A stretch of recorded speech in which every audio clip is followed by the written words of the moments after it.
We'll validate Lee's parking when he gets here.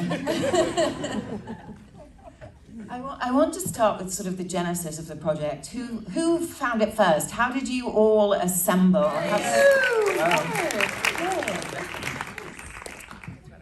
I interrupted you, sorry. We're talking about the genesis. Lee is a big I think all four of us can say there's been a lot of interrupting.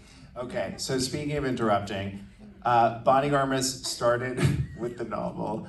It was her first novel. She's in her 60s. She's a science writer. She had a terrible day at the office where she proposed an idea, was summarily shot down, and then a man at the other side of the table said, well, what about this idea?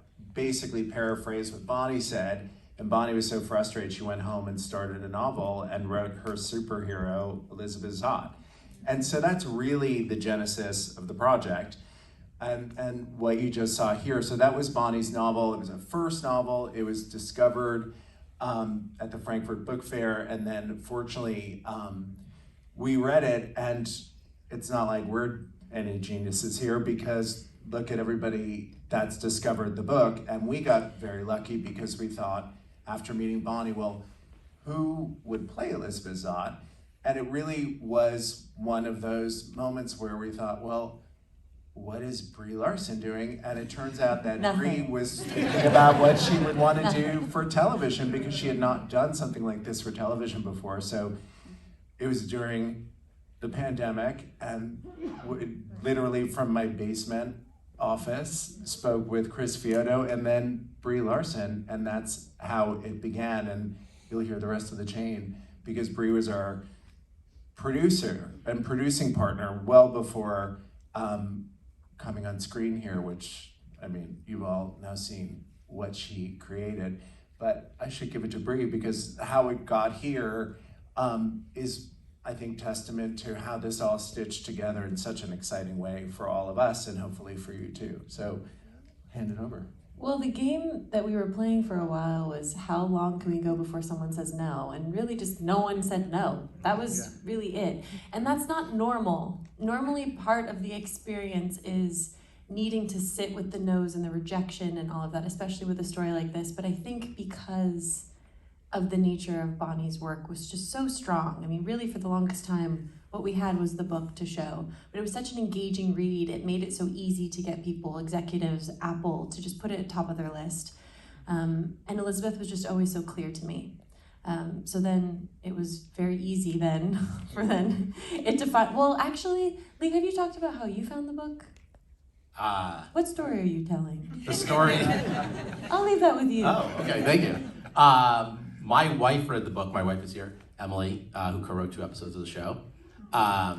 So she read the book first and said, this is a series. We didn't know that he was reading the book. Yes. Just to be clear. We were just bopping along on our own journey going, I wonder who could help us.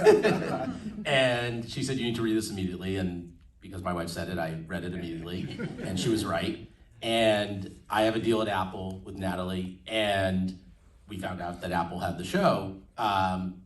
So I cold called them. And I didn't really know what that meant. I just said, if there's any way, I just kind of wanted to like schnorr onto a project that wasn't mine. I was like, oh, this would be amazing. Could I be involved in this in some way? And they were looking for a writer at the time. So I think within a day or two, I was on the phone with Brie. Oh, yeah. Yeah, and talked to her about my vision of the show. And I said, could you start right now? Yes. There's a little bit of an accelerated, yeah, exactly. There's a little bit of an accelerated writing period, and we were just off to the races. It's amazing, and I love that you brought your wife in.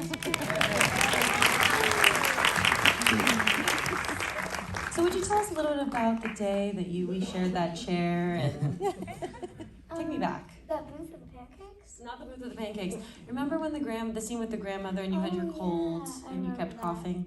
Yeah, what was that day like? It was like we'd have a great take, and then it was so much fun to actually see Rosemary duet, and then like I'd be sitting in Bree's lap, and I'd be hearing her doing her monologue, and then cough. She was getting over a little bit of a cold. Yeah. But she was so incredibly professional, and I have my hand on her back, and I could feel her holding her breath, and I was like, it's okay. I You can cannot cough. cough. You can cough. It's Cannot okay. cough. You did not want to cough on someone's Yeah. line, but it was mostly everybody else talking and not you. Yeah. Thank So goodness. I just if was wanted you to talking, get a moment to right? look out. To enjoy. Everybody say hi. Hi.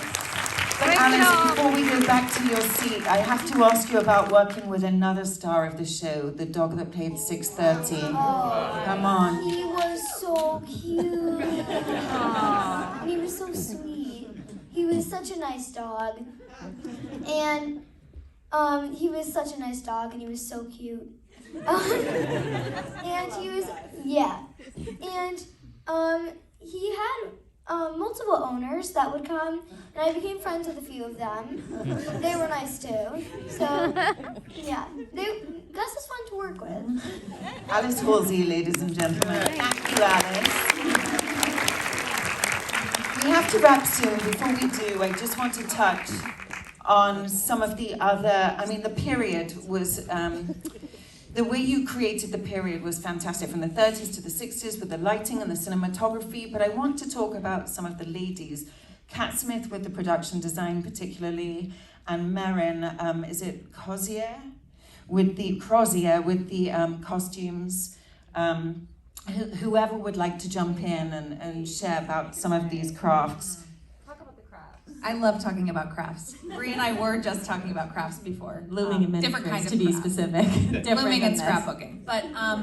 But Kat and Mirren, well, Brie had already worked with Mirren before, so they knew each other. Mirren is, a goddess of the costume world in this specifically. If you go on her Instagram, you can see inspiration pictures from each outfit, and the level of detail that she put into these costumes, all handmade for Brie. She created this whole life and this whole world for for Elizabeth's lab coats that she would wear on Supper at 6, how they all told a story. That was all Mirren. And she, I think, like Lee said, if you get people who are the best at their craft, you can trust them endlessly. So we knew Mirren was off in like magic Mirren land, and we were like, I cannot wait to see what she comes back with. And there was a time where I did try and cover up your dress with a coat because it was winter. That was not a good day. Mirren was like, Natalie, I have to talk to you. So Brie's dress is iconic, and if you cover it with a coat, it's not going to be a good time. And it was winter, and I was like, it's fine, just get rid of the coat, get rid of the No coat. one noticed that it was winter. They cared about the dress. Yeah, whatever. I was delighted to get that call from her. She's the best. And then Kat, Kat built this world. The level of research that Kat did for this show and does on all of her projects is like astounding. And I know there's like a story with you and Kat in the kitchen, and sort of the first time you saw the kitchen, you were like, I like I like this too much. It has to be even more repulsive. Yeah, Kat made the Supper at 6 kitchen too cool, I thought. Yeah, Well, exactly. to be specific, she happened to make a kitchen that looked identical to the kitchen that was in my home. And so I was like, this can't be right. And so I told her that it needed to be more pink, and she came back with a pink kitchen. Yeah, and she is, she's another person who's the best at what she does. There's a scene where Elizabeth divides the lab with tape between her and Calvin to divide them. And I did receive an email called The History of Tape, because we had scripted something that didn't exist in the I didn't year. know that. Yeah, I still have a picture on my phone called The History of Tape from Kat Smith. And I just think that's delightful. Those are like the best emails to get, because you're getting an email called The History of Tape from someone who is taking this incredibly seriously, as they should. And we had scripted the wrong kind of tape. Lee. I was testing her. I know the history of tape. So a lot of hundreds of things like that, these little gems that I remember from the experience that I'll never forget, and I love them so much. And I felt that way about everybody that was, bringing this world to life. It's not easy, and it takes people with a real keen eye. Should we add Courtney as well? Because there's a whole food Courtney component to Brown. this. So Yeah, my best friend did all the food. Elizabeth's food.